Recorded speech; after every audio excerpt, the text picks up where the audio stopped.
يا جماعه انا جبتكم النهارده عشان اللي بيحصل لي ده كتير قوي ومحتاج تساعدوني. لا لا لا لا، مش حاول ولا قوة إلا بالله، الموضوع صعب أوي. احنا لازم طيب نلاقي ايه له حل. الحل طيب؟ انت ايه الحل؟ هتجيبه من الشنطه مثلا ولا ايه؟ يا عم اصبر، ممكن يبقى عنده. ايه ده الحل؟ ايه ده يا ابني؟ ايه ده؟ هو انت ازاي اصلا تجيب البطاطس من غير كاتشب؟ ايه ده؟ كاتشب ايه بس؟ قول له. الكاتشب ده بيبوظ طعم الاكل. يا ناس يا ناس ارحموني انا في مصيبه. ايوه صح. انت جربت تاكل البطاطس من غير كاتشب والله العظيم هتلاقي طعمها مش حلو. يا ابني الكاتشب ده بيغطي على النكهه الاصليه، تحس ان انت كده بتاكل معجون طماطم بالسكر. استنوا بس استنوا. عندك دليل يا حسين يثبت ان الكاتشب بريء؟ يا ابني عندي دليل. ازازة الكاتشب.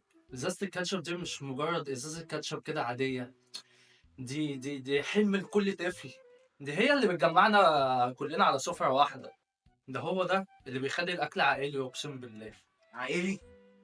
يا ابني ده انا لما بعوز اكل من غير كاتشب بطلب بالسفره. بصراحه بقى بصراحه البطاطس بالكاتشب جامده. رامي انت قديم زيي، بطاطس يعني ملح وفلفل بس. ولا أنت شكلك كده ما بتفهمش في الأكل.